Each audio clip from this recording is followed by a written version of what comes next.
What's going on, guys? This is Uche Lawrence, and good morning. Nice and early, a little after 7 o'clock. Just got to the office, and I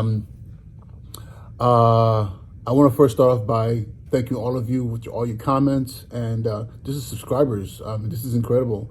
I'm deeply appreciative because when I first started this channel, I was just thinking it was going to be like 2 or 3 people, but now we're about I believe last time I checked was 570 subscribers. Me personally, I feel like I'm on top of the world because the fact that 570 people are like, you know what, this is worth subscribing and keeping track of. This is amazing. As you all know, this whole channel started off from me documenting my journey to fix my credit and going from like having like really horrible credit to being at a point right now where, you know, I have excellent credit, and not only that, been able to learn and control my credit cards and my finances, and as you all know now, working in the process of buying a home. And this all happened literally within the span of what, 3 years now, 4 years now, and especially 3 years of actively, like, you know, engaging in the process. So with that being said, I received a message from One Swole No, and One Swole No is asking the question about hard inquiries. So the question, first of all, One Swole, thank you so much, One Swole No, for presenting the question, and hopefully this answer is helpful. So as you all know, with hard inquiries, it's like one of those things where, man, if you apply for something, your credit score could drop like points, and I've seen my points in many cases drop from like 3 to 5 points. You know, in some random cases like 7 points, and you're like, what's going on? But those hits are temporary, but however, the hard inquiries stay on there for a number of months. I think anywhere from, I personally have seen 6 to a full year increase staying on your credit report. At least I have a micro report. I can't tell the signs, but some people have said like it stays for a year. Some people said it stays for 6 months, but I've seen both. So I don't profess to understand why that's the case, but either way, I'm fine with it because I understand that the impact itself points-wise only lasts for roughly about 6 months or so before you get the points back. The hard inquiry does stay on your credit report, and the only downside to that is if you're applying for something, banks will look at it and say, whoa, this person might be a little too thirsty if they see too many hard inquiries.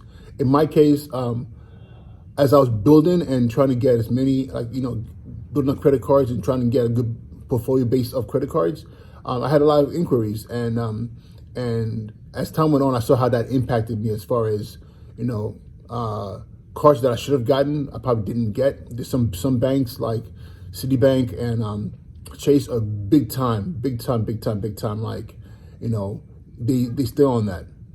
But if you have a good plan on how you're dispersing and when you're applying for cards, it should work out to your benefit. Like, one of the things that I've learned is that if you're applying for a number of cards from the same bank, so like when I see a bank like American Express, Chase, Discover, if you're applying for a certain number of cards that they all, like, you know, it's under their umbrella, if you apply within the same day, typically what happens is you get one hit. Because think about it, if you're applying for American Express everyday card, if you apply, like, let's say on January 1st, and then you apply for an American Express Gold card the same day, American Express will only hit your credit with hard inquiries just one time, because the hard inquiry is them checking your credit. And what happens is, if you apply for again that same day, they already have the information. They don't have to hit you again. So that's kind of like how it works. But now to the question, I know once was like, yo, come on, ask my question. So your question is, he applied for a Capital One card and a Discover card, if I remember correctly. So after applying, I applied on the same day, if I remember correctly. Applied on the same day, but the result was with Capital One, he got hit 3 times, 3 hard inquiries. But with Discover was only 1 hard inquiry. So the question is, why get hit 3 times on with Capital One, only 1 with Discover? So this is a very simple answer. So the fun thing about your credit, especially when we're looking at your FICO score, the three major credit reporting agency, Experian, TransUnion, and Equifax, even though they're all separate, they kind of work together as far as your credit score is concerned. They don't give you a unified number. You might have three different numbers that vary. So you might have like a 600, a 590, and a 610 reported from different agencies, but they all weight a little bit differently.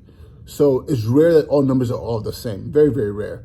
At least in my case, I've seen. Unless you you're just very inactive, and then inactive, like let's say you have good credit and you're just super inactive, so things might balance out to be the same.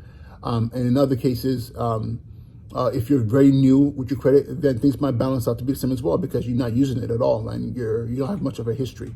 So what happens is those three scores, because banks, mortgage companies, credit card companies, they don't need all three scores, technically speaking. A lot of times what they'll do go with a baseline. And that baseline would be your middle score. So let's say if you have the 600, the 610, and 590, the 600 will be your middle score because the 590 is your lowest and the 610 is your highest. Then your middle score would be the 600. So that kind of mentality is how it's all figured out most of the time. So what I've come to understand is most banks or financial institutions have their favorite, whatever they tend to use. So Discover, in this case, is Experian. So when they're checking your credit, they just go for Experian, and they figured Experian, whatever that number is, they'll just use that number to like assess your credit qualification.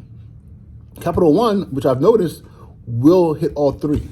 Okay, but if you look at it, whether it's hitting one or all three, let's say it's hitting all three. So all three, all it does is really one hard inquiry on each of those accounts. So if somebody's checking your hard inquiries and they're looking at, let's say, Experian, they're only going to see one, or TransUnion, they're only going to see one. Even if they're looking at all three of them, it's only just one. It's not going to be like, oh God, you have three hard inquiries, but technically you don't because you really only have one per agency. And in the case where the financial institution only goes for one, like Experian, like with Discover, then you only have one, and that's where the variance happens for all three because they only checked Experian, so your score dropped to Experian, and then your score stayed the same to the other two. So that's how you have that variance where they're never ever equal. So technically, you didn't get 4 hits; you only got 2 hits. It's just that the 2 hits are reflecting on just Experian, and it's only 1 hit reflecting on the other 2, TransUnion and Equifax. I don't know if that makes any sense, but definitely it's not 4 hits. It's technically really 2 hits that's only showing on Experian and only showing as 1 hit on the other 2. So that's actually a good thing, because let's say if some cases the institution might only check TransUnion and they'll only see 1 hit. Which to your benefit versus if they go to Experian, they'll see 2 hits. But on the long run, the banks understand that hard inquiries are part of life because if you're applying for credit or whatever the case is, the one thing they don't want to see is like you're applying to a lot of things all at once in the same window. So then you end up having, like, let's say 10 hits in 1 month. But then they worry, like, wait a minute, why is this person applying for so many? And certain hard inquiries don't impact you as much, and they can recognize. So if you're applying for a car, you're going to different dealerships. You don't want them hitting you like 10 times. But typically they recognize, well, if you're looking for a car, you're going to get dinged. If you're shopping for a mortgage, same thing. You want them hitting you up like so many different times. But they understand, well, if you're looking for a house, you might be shopping for a good deal through banks. But credit is the one thing that's really on you. So if you're applying for mad different credit cards, they're looking at more like, damn, what are you trying to do with these credit cards? Are you going to run them up? Are you trying to go on vacation? And are you going to end up having like a high balance, which means that you might not be able to pay us back because you have to pay all these other people? So these are the things they're thinking about. So once we'll know, hopefully this answers your question, and this is very helpful. Again, this is Uche Lawrence. Hopefully you are getting something out of this channel. Please like, subscribe, pass the word, share this video, and I'll see you guys soon, all right? Peace.